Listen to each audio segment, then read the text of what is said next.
For this edition of What I'm Reading, I'm actually doing a throwback because The Warmth of Other Suns by Isabel Wilkerson is that amazing.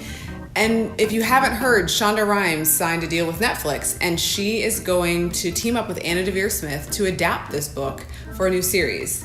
So I picked it up again in anticipation of that, and I encourage you to do the same. This book is about the Great Migration, which was the fleeing of 6 million Black Americans from the South, from Jim Crow South, up into the North, into the West, and Northeast. And what I think is beautiful about the story is you often don't hear the detailed stories of these 6 million migrants. And this spanned from around 1916 through the 1970s. And Isabel Wilkerson interviewed over 1,200 people who were part of the Great Migration, and then decided to closely follow the specific stories of 3, and we hear their stories interwoven among the broader migration story.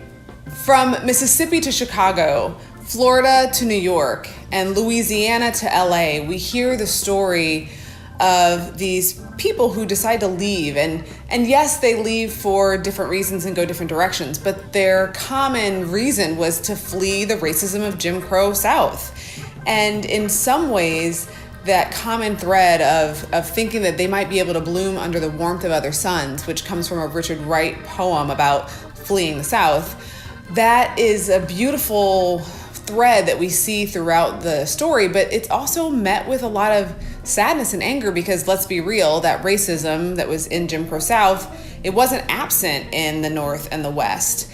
Reading this book, I was also met with feelings of sadness and anger because we know that the racism from Jim Crow South wasn't absent in the North and the West. So the stories that we hear of them choosing to flee, trying to find new land, get their feet on the ground, grow new families, it's beautiful and it's inspirational, and it's also sad that some of the kind of remnants of what they fled still exist today. One of the stories of history that's woven through this book is one of Sanford, Florida. And it talks about the house bombing of Harry Moore, who was with NAACP and was thought to be one of the first casualties of the modern civil rights movement.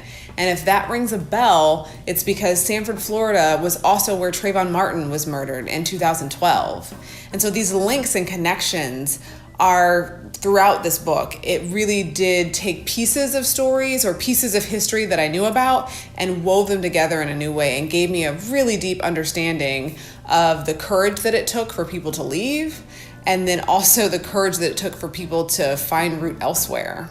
I could go on, but I'll just say that The Warmth of Other Suns is one of those books that you just got to read for yourself.